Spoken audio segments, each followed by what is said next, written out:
نعبدہ ونصلی علی رسولہ الکریم اما بعد فاعوذ باللہ من الشیطان الرجیم بسم اللہ الرحمن الرحیم رب اشرح لی صدری ویسر لی امری واحلل عقدۃ من لسانی یفقہوا قولی الصلاۃ والسلام علیک یا سیدی یا رسول اللہ وعلی آلک واصحابک یا حبیب اللہ۔ معزز سامعین، عزیزان گرامی قدر، السلام علیکم ورحمۃ اللہ وبرکاتہ۔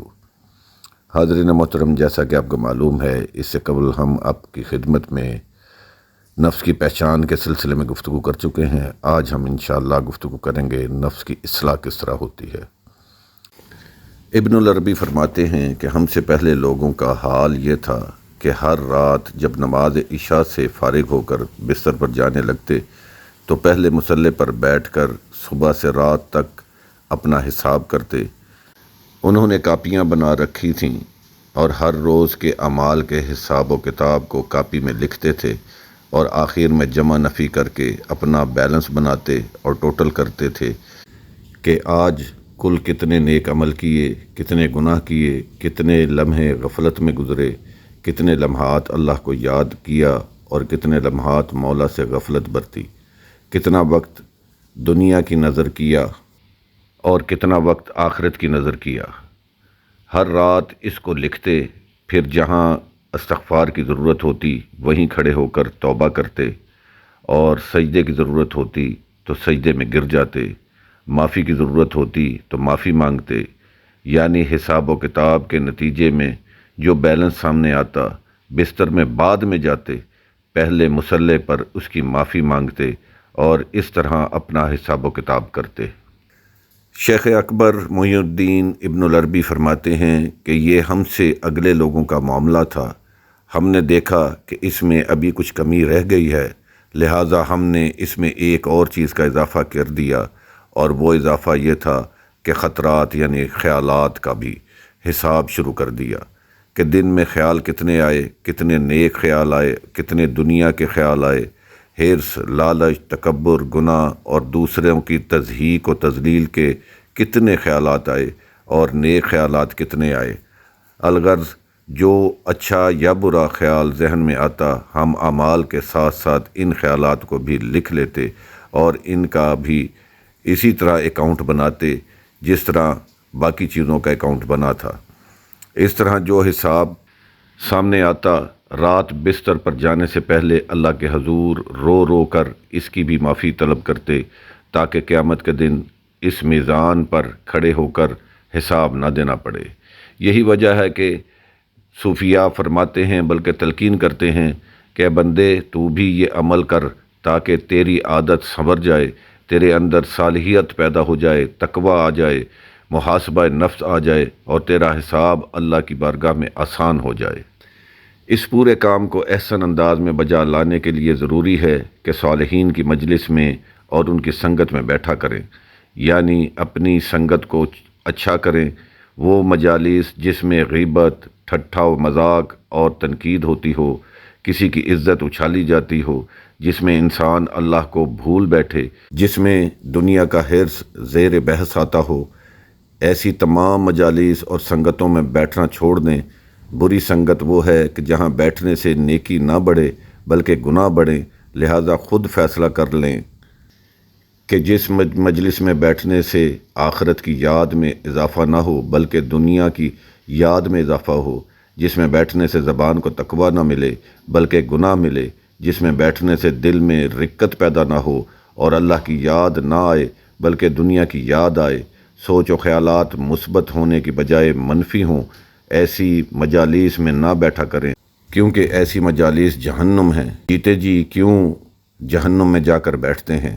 وہ مجالس جس میں بیٹھنے سے نیکی بڑھے، اللہ کی عزت کی قسم وہ مجالس جنت کے باغ ہیں۔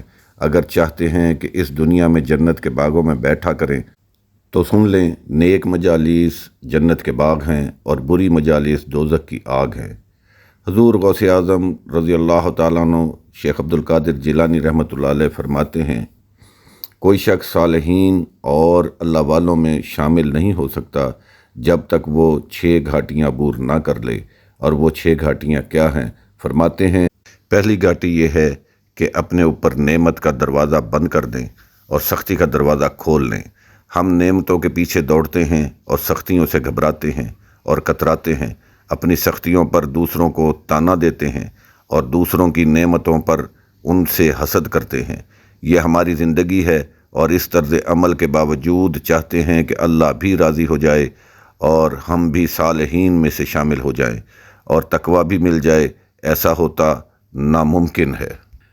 فرماتے ہیں کہ دوسری گھاٹی یہ ہے کہ اپنے اوپر عزت کا دروازہ بند کر دے اور ذلت کا دروازہ کھول لے، یعنی طلبگار عزت نہ بن، ہر وقت اس گھورک دندے میں نہ پڑ کہ میری عزت بڑھ گئی یا کم ہو گئی، فلاں عزت نہیں کرتا، فلاں اچھا سلوک نہیں کرتا۔ فرماتے ہیں کہ عزت کا غم چھوڑ دے اور اس کا دروازہ اپنے اوپر بند کر دے، اس کے بجائے ذلت و بے عزتی کا دروازہ اپنے اوپر کھول دے۔ اگر کوئی تیری عزت نہیں کرتا تو تجھے خوشی ہونی چاہیے، اور اگر کوئی عزت کرے تو تعجب ہونا چاہیے۔ عزت کی چاہت کا دروازہ کیوں بند کر دے؟ اس لیے کہ جتنی عزت زیادہ ہوگی تیرا نفس پھولے گا، تیرا ایمان ابھی اتنا پختہ نہیں ہوا کہ تو عزت کو ہضم کر سکے، تو اس عزت کو اپنا حق سمجھنے لگے، اس کو دوسروں کا کرم اور احسان اور ان کی بھلائی نہیں سمجھے گا، بلکہ تو سمجھے گا کہ یہ میرا حق تھا، میری عزت ہو رہی تھی۔ جس دن تو نے یہ سمجھا اسی وقت تیرے نفس نے تجھے ہلاک و برباد کر دیا۔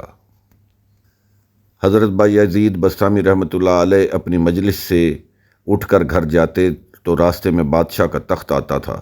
ہر روز بادشاہ آپ کو دیکھ کر کھڑا ہو جاتا، وزراء اور درباری بھی کھڑے ہو جاتے اور آپ خاموشی سے گزر جاتے۔ ایک دن بادشاہ کھڑا ہوا تو آپ نے اس کی طرف منہ کر کے تھوک دیا۔ بادشاہ اور درباریوں نے آپ کو برا بھلا کہا اور اپنی جگہوں پر بیٹھ گئے اور کہا کہ یہ بھی کوئی اللہ والا ہے اور فقیر ہے جس کے پاس اخلاق اور تمیز ہی نہیں ہے۔ آپ کے مریدوں نے یہ بات بڑی عجیب دیکھی اور پوچھا کہ حضرت یہ بات سمجھ میں نہیں آئی، وہ آپ کی عزت کرتا تھا، پورا دربار کھڑا ہو جاتا تھا اور آپ نے اس کی طرف منہ کر کے تھوک دیا، ایسا کیوں کیا؟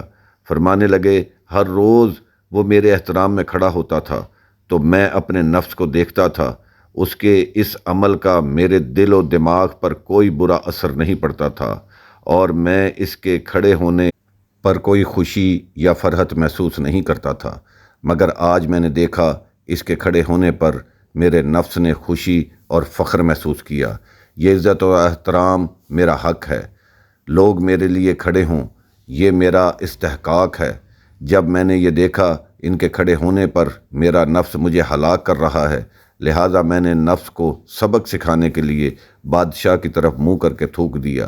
جب بادشاہ اور اس کے درباریوں نے میری اس حرکت پر مجھے گالیاں دیں اور برا بھلا کہا، تب میں نے نفس سے پوچھا اب بتا تیرا حق کہاں گیا؟ اس طرح میں نے اپنے نفس کا علاج کیا۔ جب لوگ عزت کریں اور نفس سے اپنا حق نہ سمجھے بلکہ یہ سمجھے مجھ پر احسان کر رہے ہیں، میں تو اس قابل بھی نہیں ہوں۔ اگر نفس سمجھے کہ یہ میرا حق ہے اور جس دن لوگ عزت نہ دیں تو طبیعت میں ملال آئے اور میرے لیے کھڑے نہیں ہوئے تو سمجھو نفس عزت کا طلبگار ہے۔ بس اس کا علاج یہ ہے کہ بندے تو عزت کا دروازہ اپنے اوپر بند کر دے اور ذلت کا دروازہ کھول لے۔ حضرت ذنون مصری رحمۃ اللہ علیہ فرماتے ہیں اس سے بھی زیادہ اللہ تعالیٰ کی بارگاہ سے بندے کو عزت نہیں مل سکتی کہ بندہ اپنے آپ کو ذلیل سمجھنے لگے اور تذلیل سے بڑھ کر کوئی عزت نہ سمجھے۔ مراد یہ ہے کہ یہ سمجھے کہ میں سب سے کمتر ہوں، میرا شعور دوسروں سے کمتر ہے۔ سب سے بہترین عزت یہی ہے کہ بندہ اپنے آپ کو کمتر سمجھے۔ حضور غوث اعظم تیسری گھاٹی کا ذکر کرتے ہوئے فرماتے ہیں کہ راحت و آرام کا دروازہ بند کر دے اور محنت اور مشقت کا دروازہ کھول دے۔ تو آرام اور راحت کو پسند کرتا ہے اور سمجھتا ہے کہ آرام اس راحت اور آسائشات کو اپنانے کے ساتھ ساتھ تو اللہ والا بھی بن جائے، تو ایسا ممکن نہیں، اس لیے کہ اس کے لیے آزمائش و امتحان سے گزرنا پڑتا ہے۔ لہٰذا راحت کا دروازہ بند کر کے اور محنت کا دروازہ کھول تاکہ اللہ کی بارگاہ سے تجھے راحت نصیب ہو۔ صوفیاء سے کسی نے پوچھا کہ راحت کیا ہے؟ فرمایا نفس کی خواہشوں سے چھٹکارا ہو جائے تو یہی راحت ہے۔ حضور غوث اعظم چوتھی گھاٹی کا ذکر کرتے ہوئے فرماتے ہیں، اے بندے تو اپنے اوپر نیند کا دروازہ بند کر دے اور بیداری کا دروازہ کھول لے۔ اے بندے رات کو تو جاگا کر، یہ جاگنا گپ شپ اور محفل کے لیے نہ ہو بلکہ تنہائی میں جاگا کر، اس لیے کہ تنہائی ہو اور اس کی یاد ہو، تب جا کر انسان کو اس کی رضا، اس کی قربت اور اس کی معرفت حاصل ہوتی ہے۔ صالحین میں شمولیت کے لیے پانچویں گھاٹی کو عبور کرنا پڑتا ہے۔ غوث اعظم فرماتے ہیں کہ انسان کو چاہیے کہ وہ مالداری کا دروازہ بند کر دے اور فقر کا دروازہ کھول دے۔ اے بندے تو دنیا کی مالداری کے حرص میں لگا ہوا ہے کہ فلاں مالدار ہو گیا، اس کے پاس اتنی گاڑیاں ہیں، اتنے مکان ہیں، سہولتیں ہیں، آسائشیں ہیں، راحتیں ہیں، سکون ہے، اور میرے پاس یہ نہیں، تو دوسروں پر حسد کرتا ہے، ان نعمتوں کے حاصل کرنے کے لیے لالچ کرتا ہے، حرام و حلال کی تمیز ختم کرتا ہے، تو یہ بربادی و ہلاکت ہے۔ تجھے چاہیے کہ دوسرے کے پاس یہ نعمت دیکھے تو حسد سے اپنے آپ کو بچانے کی خاطر یہ سمجھے کہ یہ اس پر اللہ کی نعمت ہے، اپنے لیے اس کو یہ سمجھ کر طلب نہ کرے کہ یہ بڑی آزمائش ہیں۔ ان چیزوں کی خود طلب نہ کرو، حرص نہ کرو، بلکہ یہ سمجھو کہ اگر یہ چیزیں مل بھی گئیں تو میں اللہ کو بھول جاؤں گا۔ اس آزمائش سے خدا نخواستہ ناکام ہو جاتا ہے۔ فرمایا اپنے اوپر فقر کا دروازہ کھول، مال کم ہوگا تو تیری پوچھ گچھ بھی کم ہوگی، زیادہ ہوگا تو پوچھ گچھ بھی زیادہ ہوگی۔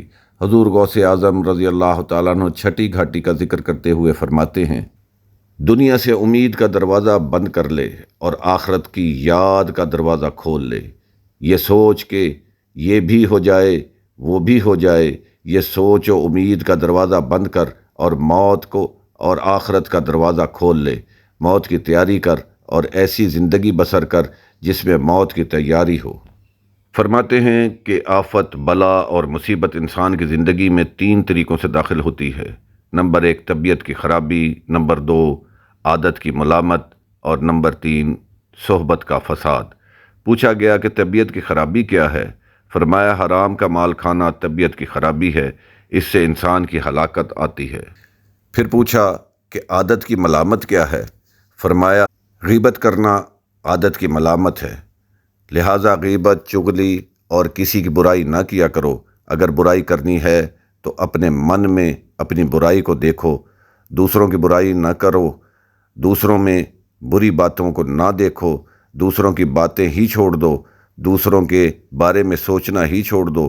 اگر سوچنا ہے تو اچھا سوچو، کہو تو خیر کہو، اور اگر یہ نہیں کر سکتے تو خاموش رہو۔ پھر پوچھا گیا کہ صحبت کا فساد کیا ہے؟ فرمایا کہ نفس جو کہے کرتے چلے جانا، یہی صحبت کا فساد ہے۔ بندے تیرا نفس تیرا قید خانہ ہے، اگر تو اس سے نکل آئے تو سمجھو ہمیشہ کی راحت میں آ گیا، یہ تیری جنت ہوگی۔ آفت نفس میں سے بڑی آفت جو انسان کو ہلاک و تباہ کرتی ہے اور اللہ کی قربت کی سعادت سے محروم کرتی ہے، وہ خود پسندی اور اپنی تعریف کا اچھا لگنا ہوتا ہے۔ فرمایا بندے یہ بڑی آفت نفس ہے، اگر راہ حق پر چلنا ہے تو نفس کو اس آفت سے بچا لے، اپنے من میں ڈوب کر پا جا سراغ زندگی، تو اگر میرا نہیں بنتا نہ بن اپنا تو بن۔ اپنے اندر ڈوب کر اپنے آپ کو ٹٹول کر دیکھ لو کہ اپنے اندر کیا ہے، چراغ معرفت لے کر من کی حقیقتوں کا سراغ لگا لو۔ اے بندے دل کے اخلاص اور اللہ کی توفیق کا چراغ لے کر نفس کے اندھیرے کو دیکھ، کیا کیا آفتیں تیرے ساتھ ہیں، تو کن کن آفتوں میں مبتلا ہے، ان آفتوں کی خبر تجھے ہے یا نہیں، اور تلاش کر لے تو پھر اس کا علاج بھی کر لے گا۔ بندہ ایک طرف تو ہلاکت میں مبتلا ہے اور دوسری طرف ذرا افسوس بھی نہیں، یہ شعور بھی نہیں کہ وہ تباہی میں گرتا چلا جا رہا ہے۔ شعور ہو تو پھر خیال اور تشویش بھی پیدا ہو جاتی ہے، اور علاج بھی کر لیا جائے گا۔ لہٰذا خود کو ہلاکت سے نکالنے کا خیال اپنے اندر پیدا کریں۔ یہ خیال جب تڑپ میں بدلے گا تو اس قدر انسان محنت کرے گا۔ اس لیے فرمایا چند چیزوں پر غور کر۔ نمبر 1، اپنے نفس کا معائنہ کریں کہ میرے نفس کی کیا کیا خواہشات ہیں۔ جب معائنہ کرتے رہیں گے تو پھر کہیں نہ کہیں سمجھ آ جائے گی کہ یہ کیا خرابی پیدا کر رہا ہے۔ نمبر 2 فرماتے ہیں کہ ملاحظہ، معائنے سے خرابی کی تھوڑی سی نشاندہی ہو جائے تو پھر ملاحظہ کیا کریں، خوب غور و فکر کر کے اس بیماری کے تہہ میں چلے جائیں کہ خرابی کہاں سے پیدا ہو رہی ہے اور کہاں تک پہنچ چکی ہے۔ معائنہ کے نتیجے میں ملاحظہ تک پہنچ جائیں۔ نمبر 3 فرماتے ہیں مراقبہ، جب ملاحظہ سے تشخیص ہو جائے کہ یہ مرض ہے تو پھر مراقبہ کریں، خرابی کی جڑ کو تلاش کریں کہ یہ کہاں کہاں سے آتی ہے، کون سی خوراک نقصان دے رہی ہے، کون سا مرض اور اس کو اور بڑھا رہا ہے، کون سی خواہش اس تکلیف کو اور بڑھا رہی ہے۔ اس سبب اور اس کی وجہ تک پہنچیں کہ یہ کیوں کر پیدا ہو رہی ہے، کس شے سے یہ مرض دور ہوگا اور کس شے سے یہ مزید بہتر ہوگا۔ فرماتے ہیں کہ چوتھے نمبر پر مجاہدہ، جب یہ 3 کام معائنہ، ملاحظہ اور مراقبہ ہو جائے تو اگلے 3 کام شروع کر دیں۔ جب تشخیص بھی کر لیں اور اس کا علاج بھی ہو جائے اور جان لیں کہ پھر مجاہدہ کریں۔ جس علاج سے آپ کو آگاہی ہو جائے وہ علاج شروع کر دیں۔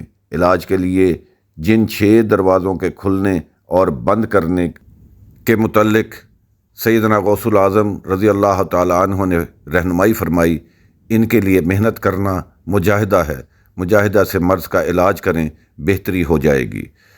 نمبر 5 فرماتے ہیں محاسبہ، جب مجاہدہ سے صحت مند ہو جائیں تو پھر محاسبہ بھی ساتھ ساتھ جاری رکھیں اور ہر وقت روز سونے سے پہلے اپنی کاپی بنا لیں، پچھلی خرابیوں کا ازالہ کریں اور آئندہ ہر روز اپنا حساب کر کے سوئیں۔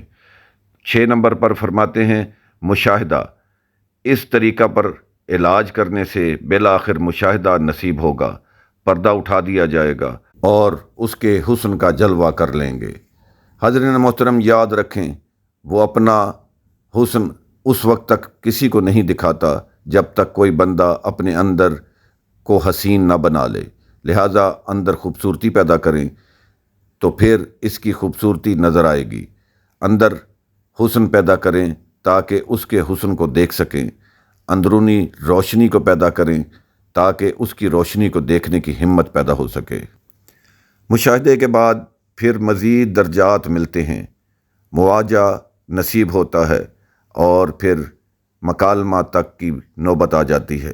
اس مقام پر وہ فرماتے ہیں کہ اب بول بندے تو کیا کہتا ہے، جو کہے گا اسی کو اپنی رضا اور تیری تقدیر بنا دوں گا۔